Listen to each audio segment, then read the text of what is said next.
Welcome back to my channel. For 18 seasons, we have been fed a perfectly polished illusion, a narrative so carefully manufactured that most viewers never even questioned it. We watched a little girl grow into a young woman on our screens, always quiet, always agreeable, always positioned as the good daughter, who stayed loyal while the rest of the family fractured. But what if I told you that this image, this golden, innocent, wholesome version of Aurora Brown was never real at all? What if it was a cage? A script? A survival strategy? Because according to multiple sources close to the Brown family, something happened last Tuesday at exactly 3 a.m. inside the McMansion on the hill. Something so explosive that it shook the walls and left the entire household spiraling. A packed bag, a disabled security camera, a screaming match that Robin tried desperately to hide. And today, we are peeling back every layer of the lie. This isn't just another sister-wives storyline. This isn't TLC drama. This is the real, unfiltered truth behind the golden cage of Aurora Brown, the side Kody and Robin never wanted you to see. Before we dive in, make sure to hit that like button. Not for me, for Aurora.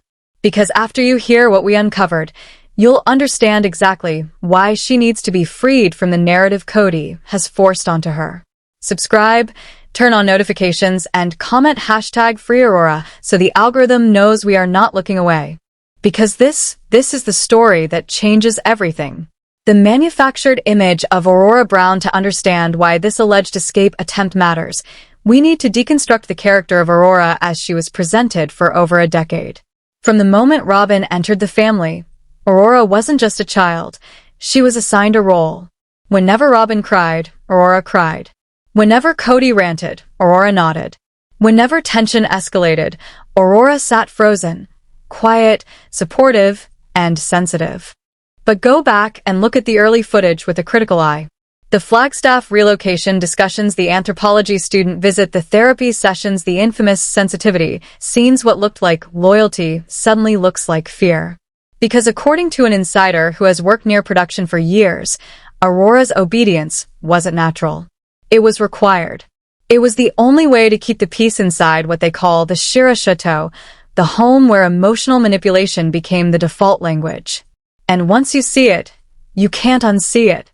Rethink the panic attacks. For years, viewers were told that Aurora's panic attacks were a medical condition, proof that she needed constant protection, constant supervision, constant dependence. But what if that was a narrative crafted by the adults around her? What if those panic attacks were not proof of fragility, but a symptom of captivity? Imagine growing up in a home where you are required to erase your biological father from your identity. Imagine being told that unless you call a completely new man dad, your mother might emotionally collapse. Imagine learning that your value is measured by how well you can mirror your mother's breakdowns or support a man who demands loyalty before love. That is not sensitivity. That is conditioning. And that is why last Tuesday's 3 a.m. incident is so important, because it suggests something more terrifying than the show ever dared to admit. Aurora may have finally tried to break free. What I'm about to tell you takes the story from disturbing to downright chilling. Because according to the insider who came forward, Aurora's anxiety isn't just medical. It isn't just inherited. It isn't just teenage sensitivity. It is environmental. It is engineered. It is the result of living under constant surveillance. Let's walk through this carefully. The surveillance system Robin doesn't want you to know about. Our source claims that Aurora is not allowed to have a normal phone. Not allowed to text freely. Not allowed to communicate without oversight. Her phone allegedly has tracking software so intense it mirrors what parents use for toddlers, not a grown woman in her 20s. We're talking 24/7 location tracking, full text message monitoring, app access, supervision, listening capability toggles. This isn't parental concern. This is not safety. This is surveillance. This is control. And it rewrites the entire narrative the show fed us for years. The narrative that Aurora just chooses not to hang out with Gwen, Garrison, Gabe, or any of the OG kids. According to the insider, that is the biggest lie of the series. Because Aurora didn't avoid them, she was kept away. The Step 4 Daughter Isolation Program. The insider alleges that Aurora has been isolated systematically, brick by brick, rule by rule, fear by fear. She was told repeatedly, "Your siblings don't like you. They resent you. They're dangerous. Only this house is safe." Imagine hearing that from the only adults you are conditioned to trust. Imagine being told the world hates you, and only your mother and Kody love you enough to protect you. That's how you manufacture obedience. That's how you create a Step 4 daughter. Polished, polite, controlled, terrified. But even perfect obedience cracks. And fans saw it. In recent specials, Aurora looked exhausted. Her smile was mechanical. Her face said fine, but her eyes? They were screaming. While Kody preached about loyalty and patriarchy, she sat completely frozen. That freeze response is not shyness, it is trauma. When you can't fight, when you can't flee, you freeze. You make yourself silent, invisible, compliant. It's the only way to survive. The document that shattered the illusion, but something changed. Something shifted Aurora from silent survival to active resistance. And according to this new theory, the inciting incident was an accident, a mistake made by Robin herself. Because weeks ago, Robin, known for her chaos, her piles of boxes, her disorganized paperwork, allegedly left a file folder out in her office. A folder Aurora was never supposed to see. It was labeled with legal terminology related to the Brown Family Trust Coyote Pass Property Division Asset Distribution. Aurora wasn't snooping, according to the source. She reportedly went in looking for something harmless, a charger, a craft supply, maybe a notebook. But what she found instead shattered her world. Inside the folder were not just deeds, not just documents, not just signatures. These were loyalty assessments. Yes, loyalty. Measured like currency. According to the theory, Kody's legal adoption of Aurora and her siblings wasn't just a symbol of love. It was a carefully calculated move to absorb any potential inheritance from their biological father, lock the children permanently into the Brown family financial structure, use them as leverage in the constant chess match against the other wives. And reading those documents, Aurora allegedly realized the truth. She wasn't a cherished daughter. She wasn't protected. She wasn't loved unconditionally. She was an asset, a number, a bargaining chip. A guaranteed caretaker for Kody and Robin in their old age. A pawn in a long-term financial plan. The realization that her entire life had been structured not for her safety, but for her containment, flipped a switch inside her. This is the part of the story where the temperature drops, where the tension becomes suffocating, where the golden cage stops being a metaphor and becomes a prison of flesh, fear, and blood. Because once Aurora realized the truth, that she was not being protected, she was being owned. The panic of the outside world that Robin had drilled into her for years suddenly meant nothing. The bigger terror was staying. Staying forever. Staying trapped. Staying obedient until she was old, drained, and hollow. That fear lit the match. That fear killed the Step 4 daughter. And in her place, an escape artist was born. But escaping a house like that? A house filled with emotional landmines, surveillance, alarms, and a patriarch who demands absolute loyalty? You don't walk out casually. You plan like you're fleeing a dictatorship. The 3-week plan that proves Aurora is not weak. She is strategic according to the insider theory. Aurora didn't act impulsively. She spent 3 weeks building her escape piece by piece. Quietly. Carefully. Desperately. And the first step of her plan? A burner phone. She allegedly acquired it by trading the only savings she had, cash from birthdays, holidays, and gifts, to a delivery driver or a friend she met during one of her rare monitored outings. That secret phone became her first taste of freedom. And here's where the story gets explosive. Who is she texting? According to the whispers, it wasn't a friend. It wasn't a stranger. She reached out to the one person who had successfully defected and never looked back. Paid on. Or, and this theory shakes the entire fandom, she reached straight for the mother of liberation herself, Kody Brown. Imagine the tension. Imagine Aurora sitting at the dinner table while Kody rants, phones, and blames Christine for destroying the family, all while Aurora is literally texting Christine for help under the table. That is not rebellion. That is courage.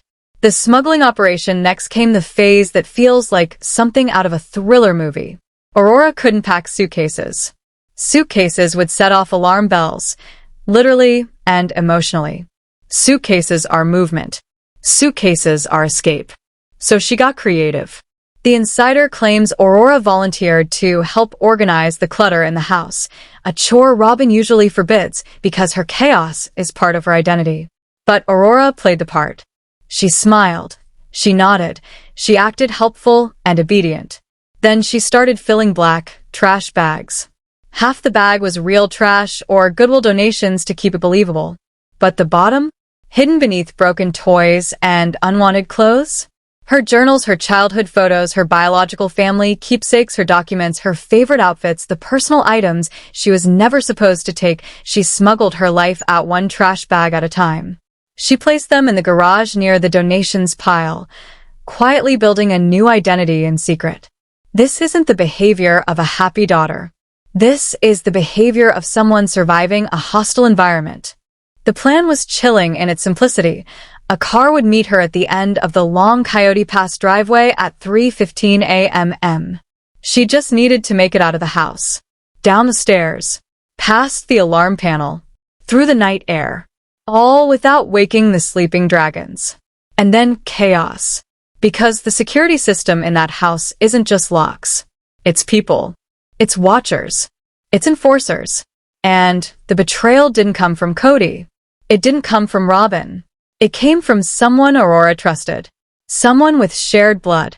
A Shakespearean twist. The night of the escape, the insider describes the atmosphere like a horror film. Flagstaff was caught in a cold desert storm. Rain hammered the windows. Wind howled against the expensive cabin walls. Perfect sound cover for a runaway.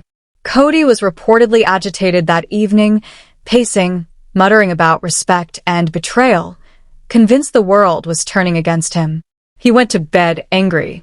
Robin went to bed anxious, her normal state. Aurora waited. She watched the clock. She listened for movement. She waited for every light to snap off. She waited until the only illumination was the cold glow of the alarm panel LEDs. And then, she moved. What I'm about to rewrite for you is the turning point. The moment the carefully controlled facade shatters and Aurora Brown decides she is done being the obedient daughter in the golden cage.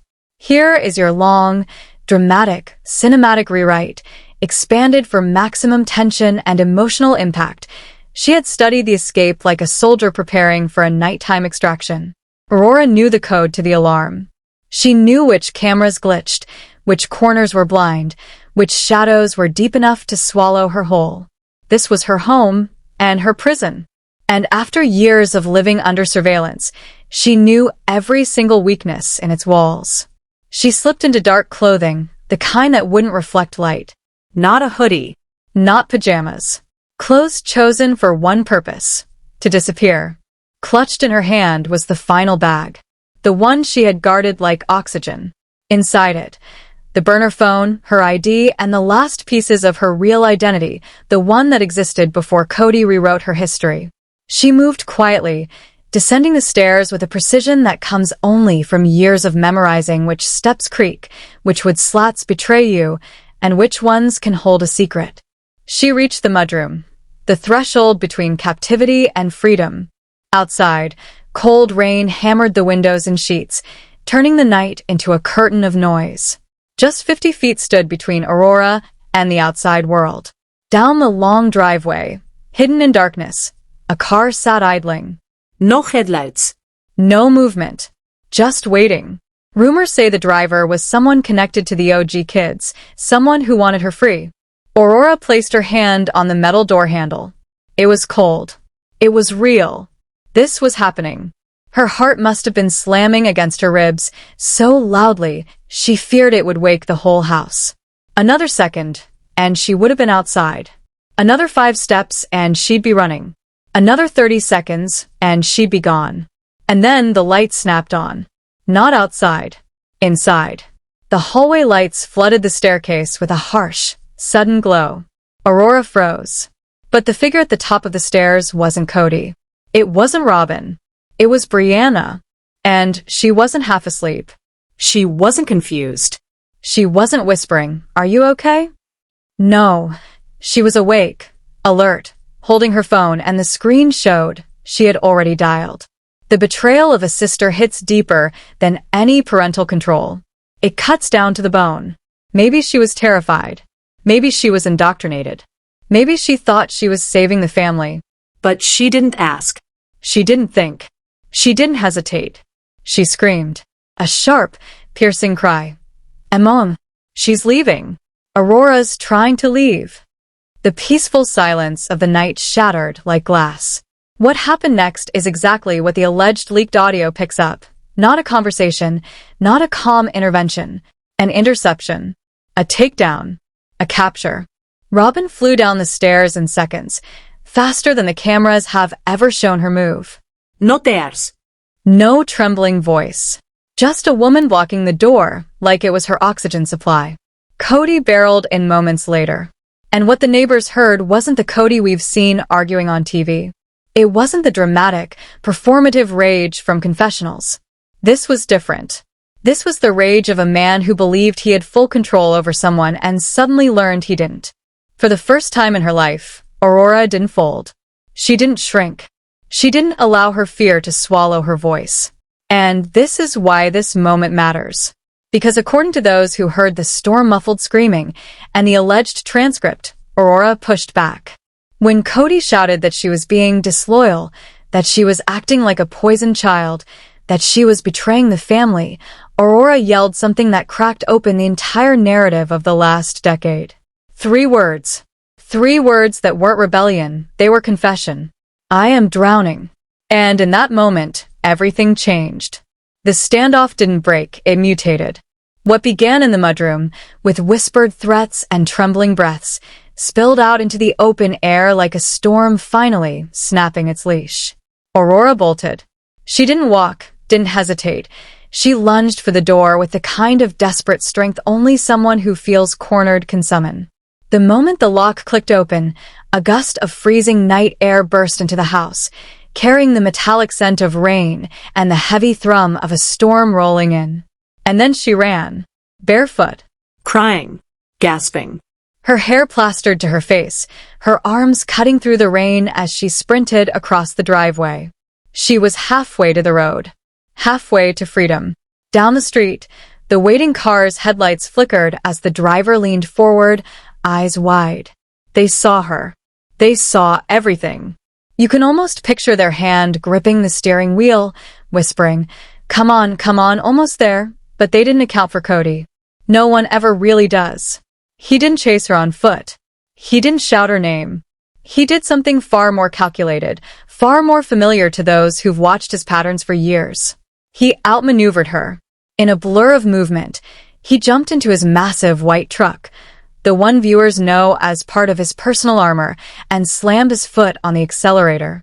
Tires screeched against wet pavement. The engine roared like a warning. In seconds, he spun the vehicle around, fishtailing out of the garage with a precision that showed this wasn't panic. It was strategy. He swerved sideways, planting the truck across the driveway like a barricade. A wall of steel and headlights. A cage. Aurora froze, blinded by the beams, trapped between the house that controlled her and the father who cornered her. Down the road, the driver watched helplessly, unable to approach without trespassing, without hitting Kody's truck, without risking a legal confrontation Kody would weaponize without hesitation. All they could do was sit in the rain, watching the escape die in real time. Then came Robin. She burst out of the house, mascara running, soaked instantly by the storm. But she didn't wrap Aurora in a hug, not even close. She grabbed her daughter's arm like she was pulling back a runaway hostage. And the audio is what haunts people. Robin sobbing, trembling, voice cracking as she cried. "They want to destroy you. They're trying to steal you to hurt us. Not. We love you. We can talk. You're safe." No. This was psychological warfare disguised as maternal panic. Robin wasn't protecting her. She was claiming her, dragging her back toward the house, toward control, toward the narrative she and Kody had built like a fortress around their children. The door slammed shut behind them, heavy and final. The lock clicked. The driver waited 10 agonizing minutes in the rain, hoping, praying, she'd reappear. She never did. The escape attempt was over. But the aftermath is where the real horror starts. Because they didn't let her collapse into bed. They didn't give her space. They didn't show concern. They sat her down at the kitchen table at 4 a.m. Cold. Vet. Shaking. And what followed wasn't a family conversation. It was a financial interrogation. This is where the insider information gets truly dark. This is the part people don't understand when they ask, why doesn't Aurora try again? Why is she posting happy pictures? According to the theory, the answer is simple and devastating. Financial blackmail. Kody and Robin allegedly pulled out paperwork, actual printed paperwork. They listed every expense she'd incurred since turning 18. Rent. Food. Utilities. Insurance. Phone bills. Transportation. Every dollar. Every cent. They tallied it up. And the number was staggering. Tens of thousands of dollars. Then they delivered the final blow. If she leaves, if she walks out that door, they will sue her. They told her she would owe them all of it. They told her they would ruin her credit before she even had a chance to build her life. They told her that leaving meant financial annihilation. They used the legal system, the same system Kody claims is biased against polygamists, as a weapon against his own daughter. To make sure she stayed.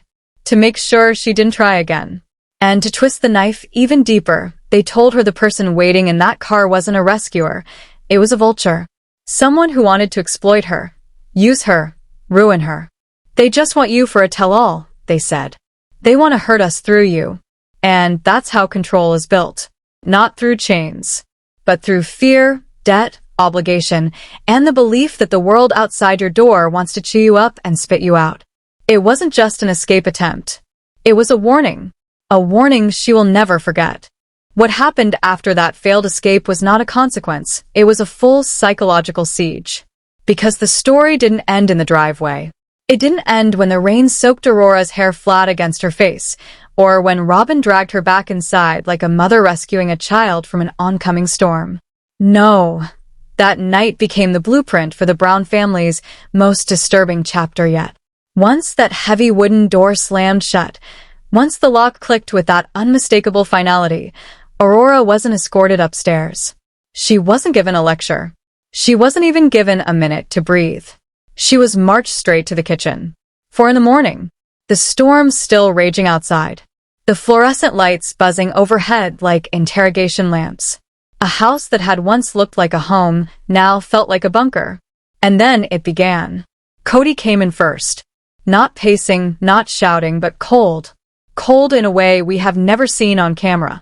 His face wasn't twisted in anger, it was carved from stone. He didn't sit beside her. He sat across from her. That's what commanders do at war tables. Then came the binder. Yes. A binder.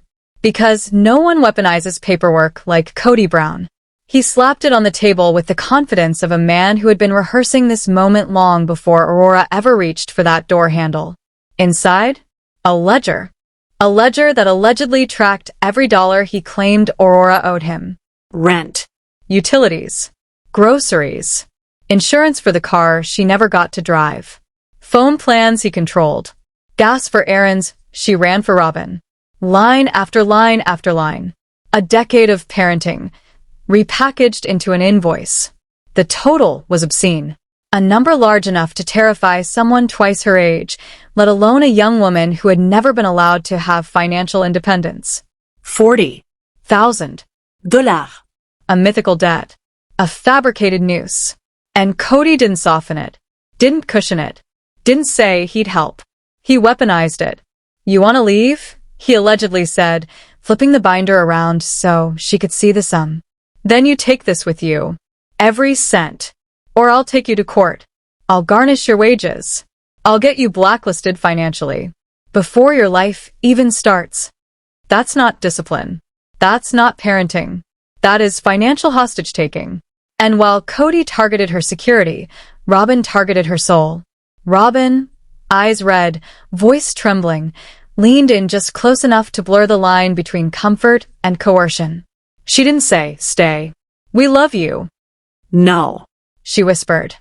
"The world will chew you up. They're trying to steal you to hurt us. Those kids don't love you. They want to use you. If you go, you're handing them a knife to stab your mother." It was surgical. Kody attacked her future.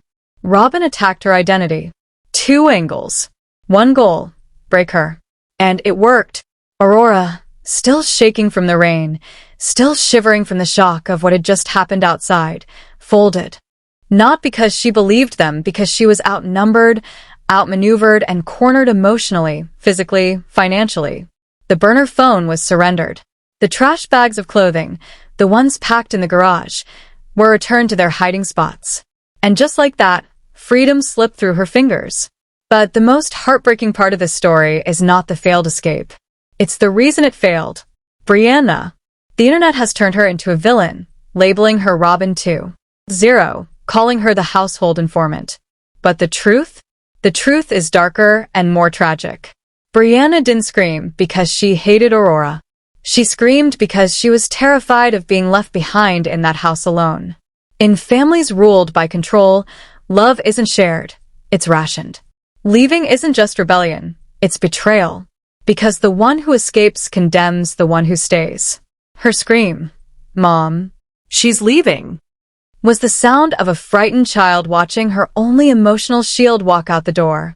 A prisoner's cry as their cellmate tries to tunnel out.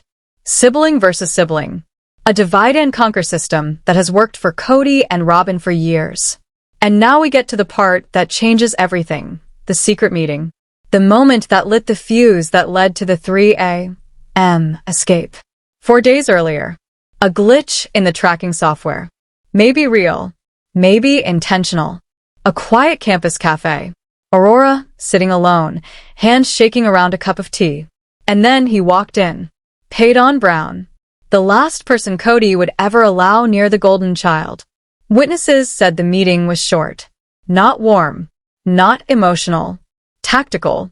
Kody didn't come to reminisce. He came to deliver truth. He told her the family money was gone. That the OG wives weren't abandoning the lifestyle, they were escaping financial exploitation. He showed her receipts. Math. Numbers that contradicted everything Robin had ever told her.